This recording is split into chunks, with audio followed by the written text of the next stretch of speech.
Bonjour et bienvenue dans cette nouvelle vidéo de SCR Boost. Aujourd'hui, nous allons parler du langage verbal et de son impact sur l'estime de soi. Le langage verbal révèle souvent notre confiance en nous-mêmes. Les personnes ayant une faible estime de soi peuvent utiliser des mots, des phrases, des messages et des idées qui trahissent leur manque de confiance. Examinons comment cela se manifeste et comment y remédier. Commençons d'abord par les mots. Les mots qu'on choisit révèlent beaucoup sur notre état d'esprit et notre estime de soi. Illustration. L'utilisation fréquente de termes négatifs ou de l'autodépréciation montre une faible estime de soi. Dire des phrases comme « je suis nul » ou « je suis incapable de » indique un manque d'estime de soi. D'autres exemples de phrases comme « je ne suis pas assez bon » ou « je ne mérite pas » montrent aussi un manque de confiance en soi. La solution pratique est de surveiller son langage pour remplacer les mots négatifs par des termes positifs ou neutres.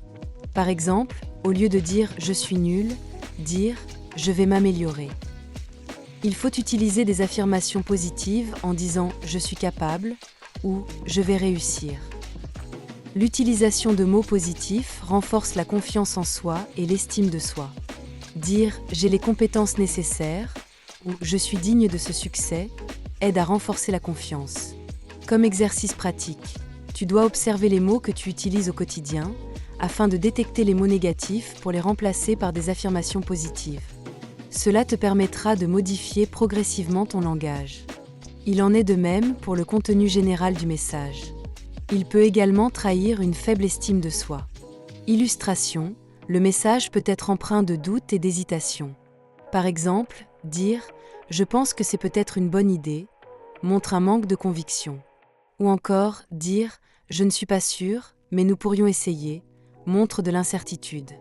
De manière pratique, il faut apprendre à structurer son message de manière claire et assertive.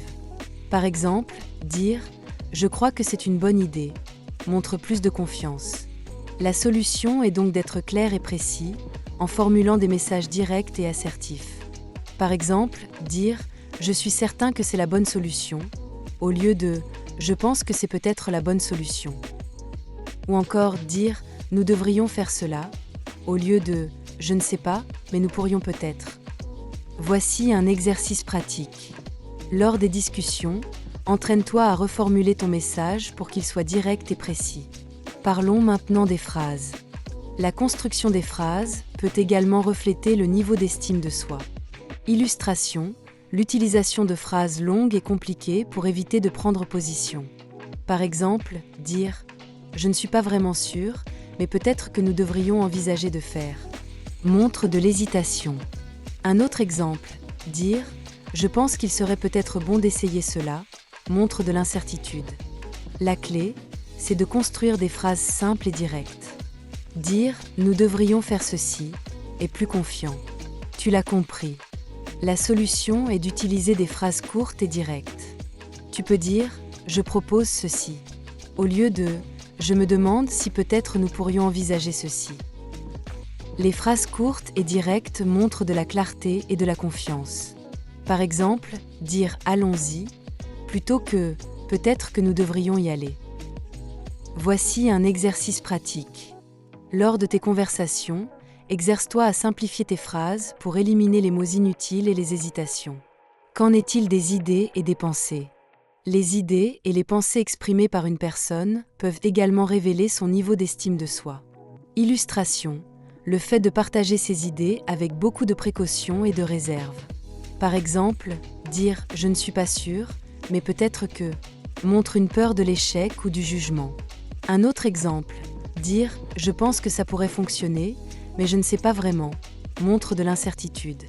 Il faut exprimer ses idées avec assurance.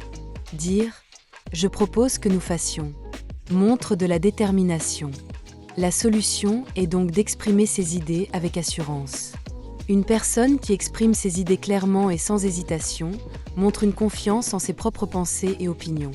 Par exemple, il vaut mieux dire « je crois fermement que » au lieu de « je ne suis pas sûr, mais » ou encore dire « c'est une excellente idée parce que » au lieu de « je ne sais pas si c'est bon ». Exercice pratique. Dans ta vie quotidienne, Travaille sur la formulation de tes idées et opinions pour les exprimer de manière affirmative et confiante. En conclusion, le langage verbal est un indicateur puissant du niveau d'estime de soi et de confiance en soi d'une personne.